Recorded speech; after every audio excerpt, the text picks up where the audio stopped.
We're here at the Queensland Sunshine Coast in midwinter. Can you believe it? Look at this weather. It's perfect weather for testing our street cred range of MT motorcycles. We've had the press up here today, and what a day it's been.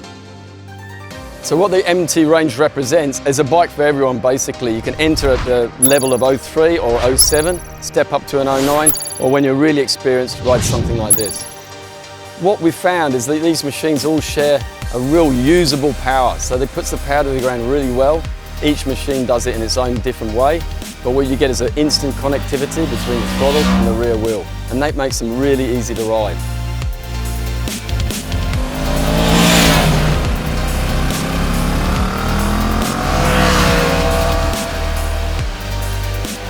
Now, of course, as you step up through the family, you get a slightly different experience with more power at each level, until you arrive here at this amazing MT-10. Now, this machine shares a lot of componentry from our R1 race bike, but it's a very different machine from the R1. It's all tuned for usable street power. It's got heaps of mid-range, it's got an insane amount of torque, and it's heaps of fun to ride.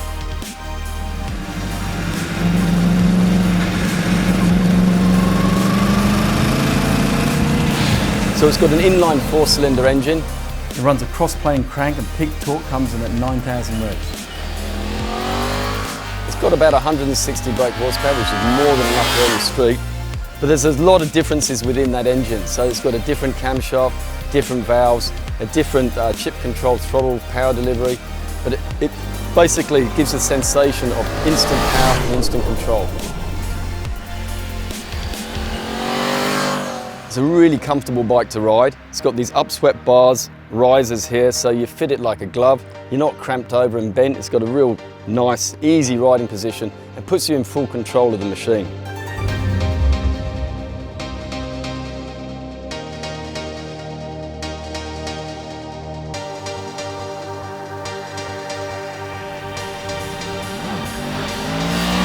Suspension is an area where some naked bikes skimp, not on the MT-10. You've got fully adjustable KYB suspension, front and rear, so it's adjustable for compression and rebound.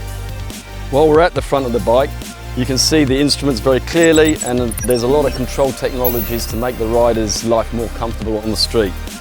So you've got cruise control, operates much like a car's cruise control.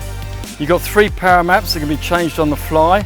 Standard is great for everyday riding. You've got A for awesome, and then there's B, which stands for beast mode, when you really want to blow your hair back. You've got a traction control setting, 1, 2, and you can switch that off as well. Now, the chassis itself, very similar to our R1 and race developed from MotoGP technology, so it's a control-filled chassis that puts material in the places where it's needed and less in the places where it's not needed. Excellent torsional rigidity characteristics. And the swing arm is also off our sports bike, the R1, making it a very compact, short wheelbase, 1400mm wheelbase, which makes it very easy to handle, very easy to throw around and steer on those fast, bumpy roads that we've been riding today. So it's got street tough styling with a dual eye headlamp, LED headlamps there. Design is very modular in appearance, a little bit like a transformer in my eyes, very modernistic. And colours, this one comes in night fluo, which is like a matte grey with yellow highlights. It also comes in tech blue and midnight black. We've had a range of journalists come through today, both from Australia and New Zealand, and the feedback's really positive on the whole range. They've all got their favourite bikes. It's really hard to go past this MT-10. The roads we've ridden today just beg to be ridden hard and fast on a machine like this.